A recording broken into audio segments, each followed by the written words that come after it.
What's up guys, another video, and this time basically I'm gonna put my EC Master in the car. As you can see, I've got my EC Master here. That'll be part of the EC Master Black. I'm gonna put that in. Plus I'll be using the PNP harness as well. So stay tuned for this video, and you guys are gonna see the things I've been doing just to get the car started up. I've obviously downloaded the base map from EC Master website for the 1JZ VVTi. I'm using the PNP harness, and this is going to be first time doing this. Hopefully everything goes smoothly. I just think it won't, because I think there's going to be a little bit complication here and there, but hopefully things will go smooth, and yeah, we'll see what happens. Stay tuned. I've put my stock loom to the adapter for the PNP for the EC Master. As you can see, it's a very tight fit, but I managed to put it there now, and it's just how it looks like anyway. Let me give you guys a light. This is how it looks like. So this 2-port will go to the EC Master, but obviously they'll give you this loom for it. As you can see here, they already, that's pretty much pre-made, and this one as well.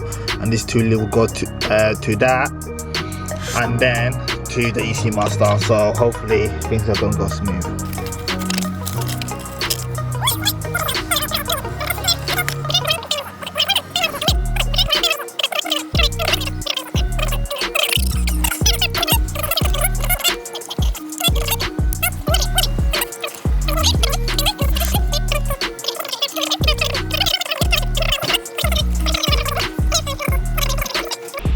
EC is all plugged in now. EC is all plugged in. As you can see, EC Master there. So I'm getting my laptop down. I'm putting the base map on, and hopefully it should start. I'm wishing. I hope this is gonna be very easy, simple way of just putting the base map on and starting the car up. Because I'll be so happy if that happens.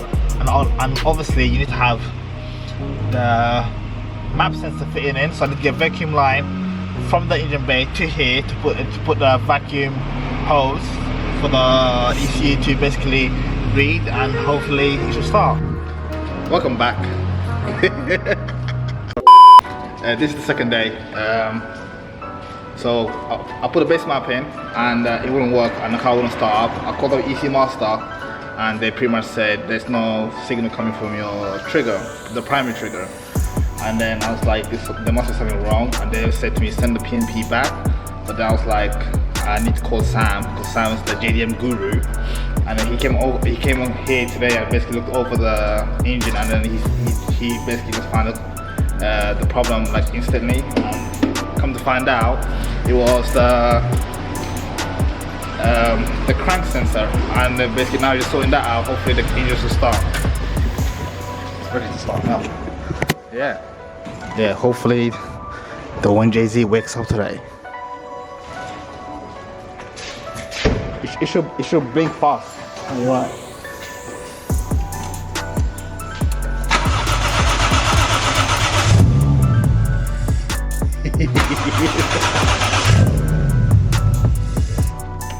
Hold up. I think.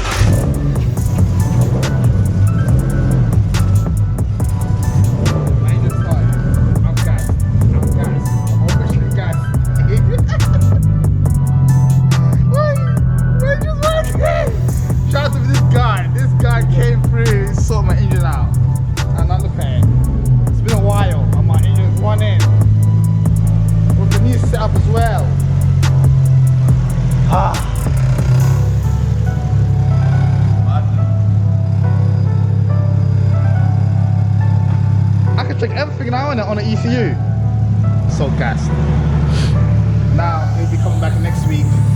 Basically for the 1200cc injectors and the other sensors, also other what's it called? The air temperature sensor, the white band sensor, and what else I used to put in?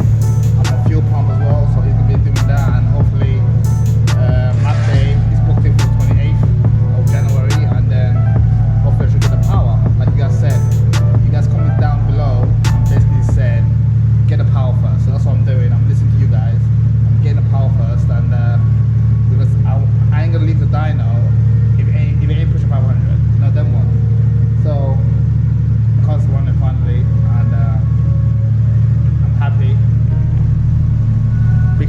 guy again.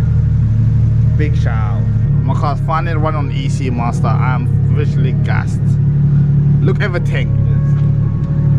Temperature. I need to check the temperature. Sensors. Where? Where is it?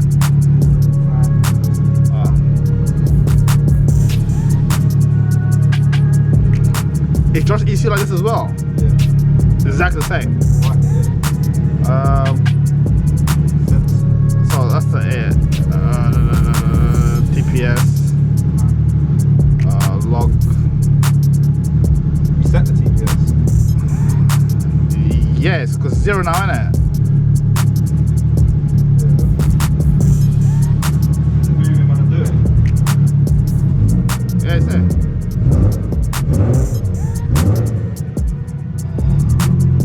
Yeah, it worked. We just basically got things from some wires from Halfords. Amazon didn't want to deliver my wiring on time, so basically I had to go to Halfords and basically pick up these because we need to do some wiring today. Sam's here, he's the wiring guru, so stay tuned for this video. We need to basically put the sensors for the ECU, that is the air temperature sensor, the wideband sensor, and I've ordered my boost solenoid sensor, but that hasn't come on time, and so basically we can do that today and then run on the ECU and see what happens. We're in the Honda. so how did you basically make that power bank then? Why? It's the coils, isn't it? Especially when I'm not. Man's gonna pop some bangs on the Honda. We just came in here, we'd rather just do it inside the house, wiring basically making the wires for the ECU. Sam's here doing, you can see kind of all the wires. We got all the information here that we need to make the wire for the air temperature sensor. We put some wire in here, we got some wire in here, and yeah.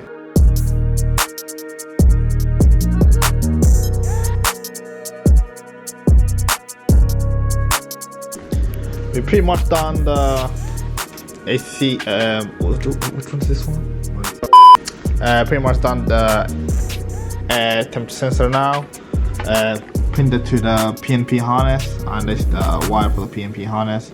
We removed the stock one because it was using the stock one, and I don't want to use that anymore. So we got aftermarket one. So we pinned that to the aftermarket one, and now hopefully when we put it on the car, it should be working. And now we're doing the O2 sensor for the wideband, and we've got there.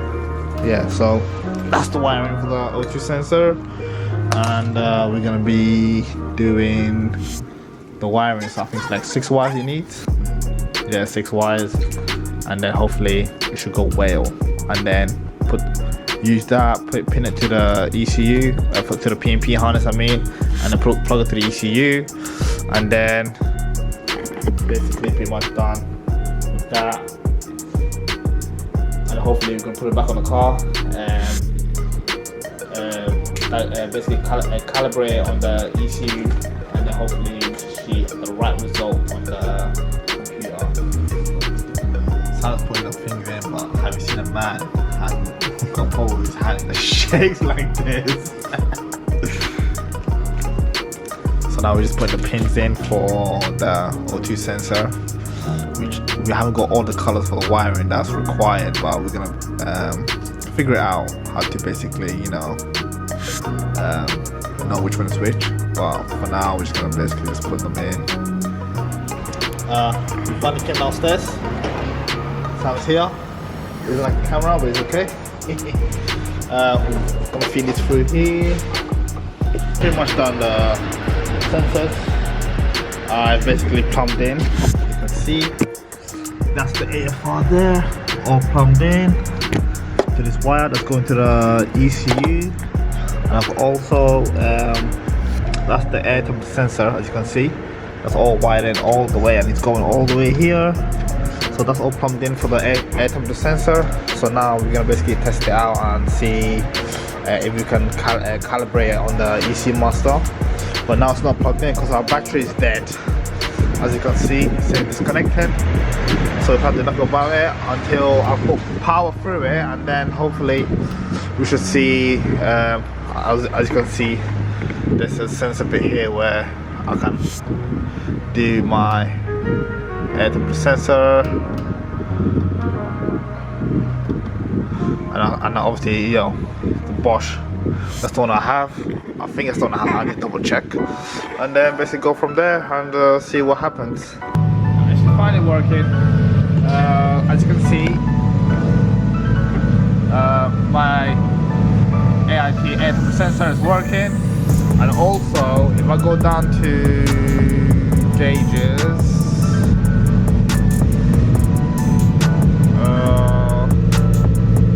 AFR is working as well. So those two sensors are finally done.